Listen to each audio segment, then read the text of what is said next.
Hello అన్నయ్య. తమ్ముడు, ఎలా ఉన్నావు? బాగున్నావా?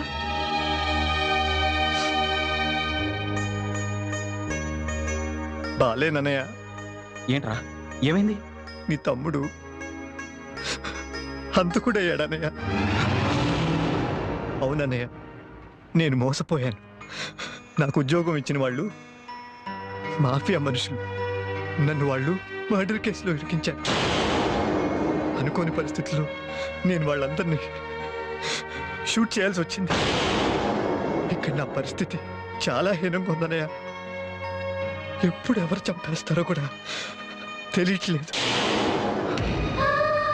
శివ, అన్నయ్య, మీ అందరినీ ఒకసారి చూడాలని ఉందన్నయ్య, కానీ అది జరగదు. నువ్వేం కంగారు పడదురా, నేను వెంటనే బయలుదేరి వస్తున్నాను. వద్దన్నయ్య, రావద్దు.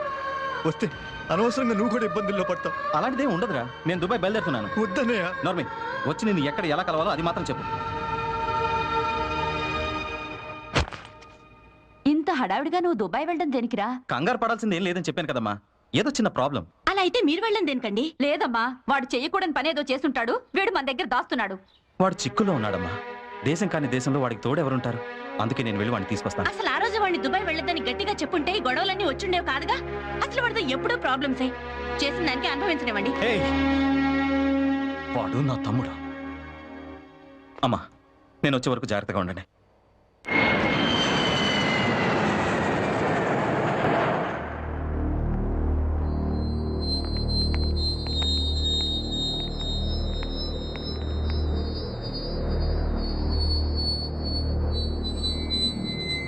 తమ్ముడు, తమ్ముడు,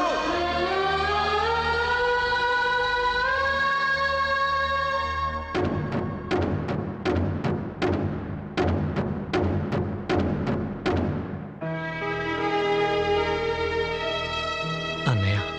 శివ, హే, తమ్ముడు.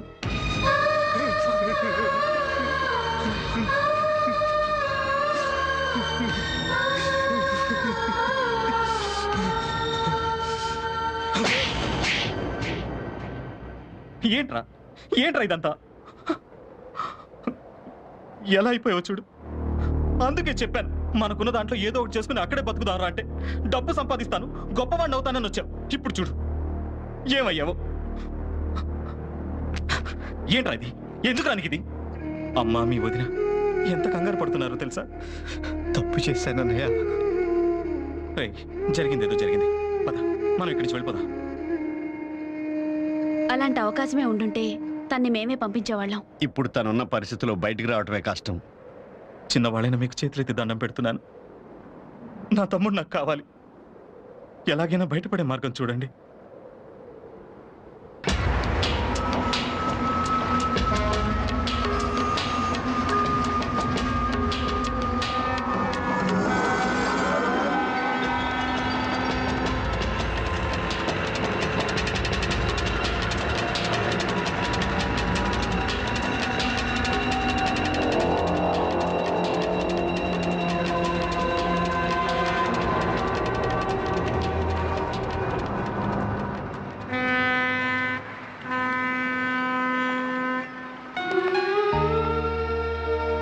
నువ్వు చేసిన సహాయం ఎప్పటికీ మర్చిపోలేను. మర్చిపోవాలి. నువ్వు దుబాయ్ రావడం, ఇక్కడ జరిగింది అంతా మర్చిపోయి సంతోషంగా మీ వాళ్ళతో వాళ్ళు కోరుకున్నట్టు కొత్త జీవితాన్ని ప్రారంభించు.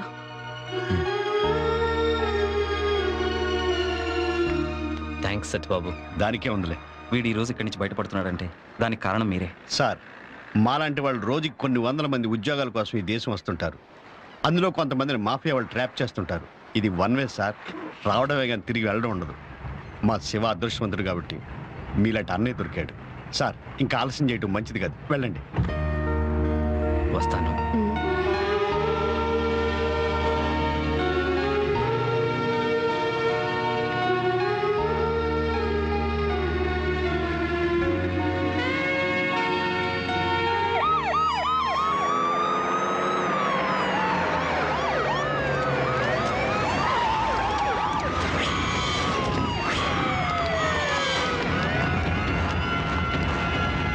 Stop the boat! Hey, look out!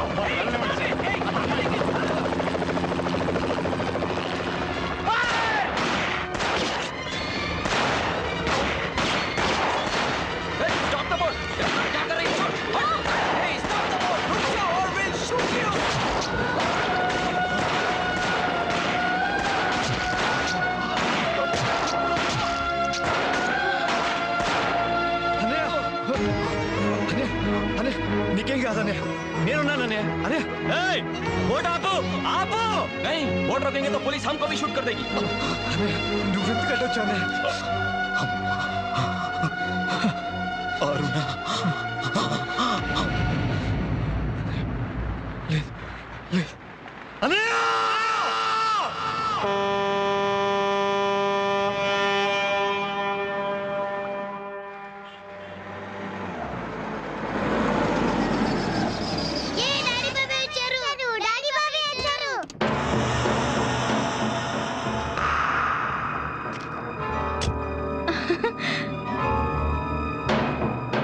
ఏంట్రా అక్కడే నిలబడిపోయావు? అన్నయ్యేడి?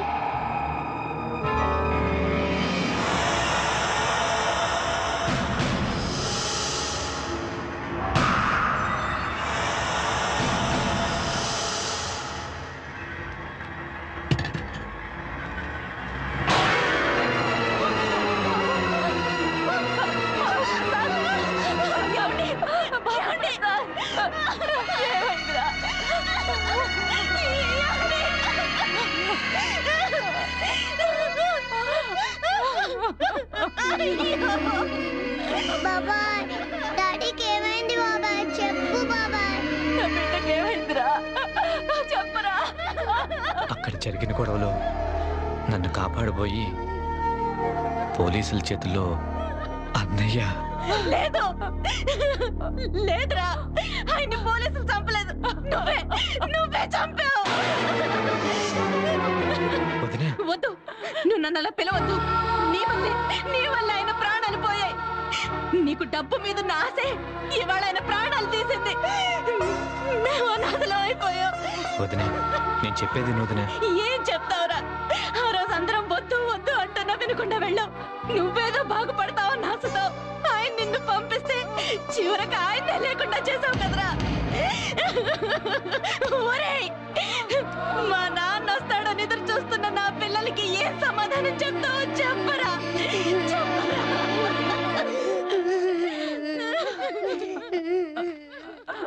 అమ్మా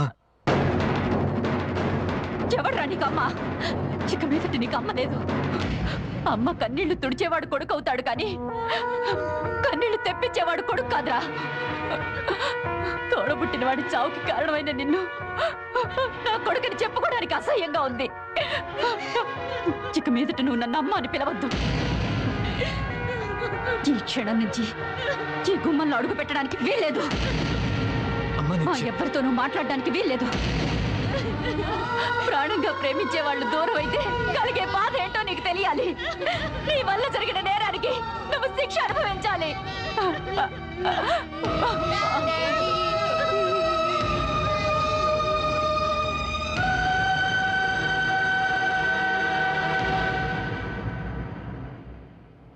ఆ రోజు నుంచి ఈ రోజు వరకు నేను శిక్ష అనుభవిస్తూనే ఉన్నాను.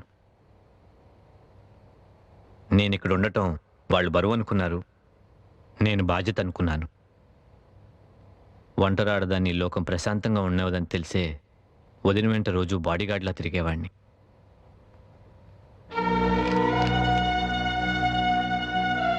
నా కోసం తాకట్టు పెట్టిన ఇంటిని తిరిగి వాళ్ళకి దక్కించాలనుకున్నాను. అందుకే రాత్రింబగలు కష్టపడి బాకీ తీర్చి విడిపించాను.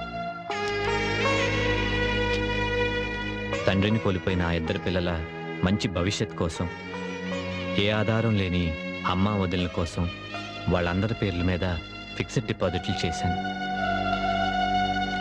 రాంబాబు, ఇవన్నీ అన్నయ్య నా దగ్గర తీసుకున్న ఆఖరి మాటగా చెప్పి ఎలాగైనా అమ్మకివ్వు. వస్తాను రాంబాబు. నా జీవితంలో ప్రేమకు చోట్లేదు వర్ష. అందుకే నువ్వు ఆ విషయం ఎన్నిసార్లు అడిగినా నో అనే చెప్పాను. దయచేసి నన్ను మర్చిపో.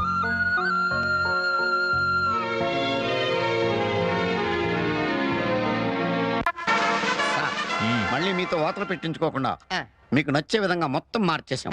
ఏటి కథ కాదు క్లైమాక్స్ ఎలా మార్చేవేటి చివరిసారిగా హీరోయిన్ హీరో దగ్గరికి వెళ్ళి వెళ్ళి నన్ను లేపు బాగున్నదా No.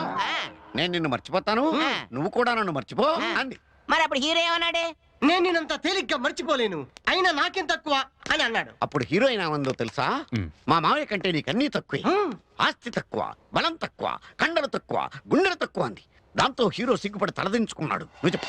అప్పుడు హీరోయిన్ గర్వంగా తల పైకెత్తి మా మావయ్యనే పెళ్లి చేసుకుంటానంది. The end. సినిమాలా తీస్తే జనం ఒప్పుకుంటారంటావా? బాబాయ్ ఎవరో ఒప్పుకునేదేంటి, నేను ఒప్పుకుంటాను. అయితే ఓకే. మీ సినిమాకి కావాల్సిన ఫైనాన్స్ మొత్తం నేనిస్తాను.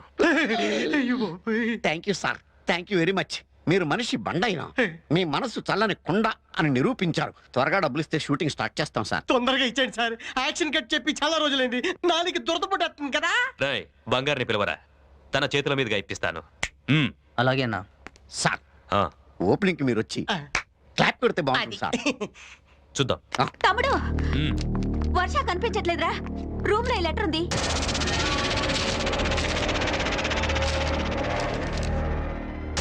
అమ్మా, నేను శివ దగ్గరికి వెళ్ళిపోతున్నాను. శివకు మామయ్యలాగా ఆస్తి లేకపోవచ్చు, అంతస్తు లేకపోవచ్చు, కానీ అన్ని విషయాల్లోనూ మామయ్య కంటే ఎక్కువే. ఇలాంటి మూర్ఖుడికి మేనగోడ్లుగా ఉండే కంటే అలాంటి మంచి మనిషి ఇంట్లో పని మనిషిగా ఉన్నా పర్వాలేదు. అందుకే వెళ్ళిపోతున్నాను.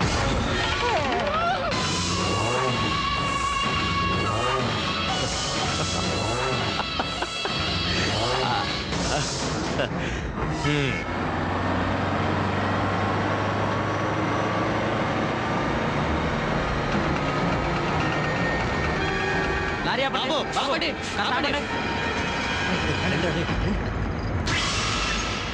ఎక్కడికి వెళ్ళాలి? ఓదాడెళ్ళాలి. గురువు వీళ్ళు మధ్యలో దిగుతారు, నువ్వు కొంచెం పైకి వెళ్తావా?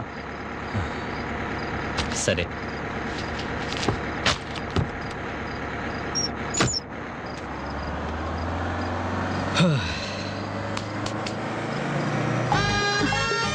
హాయ్.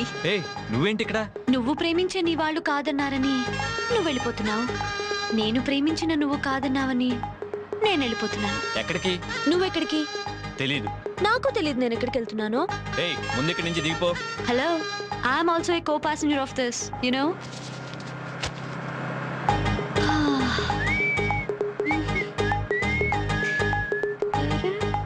కాల్ది. సారీ.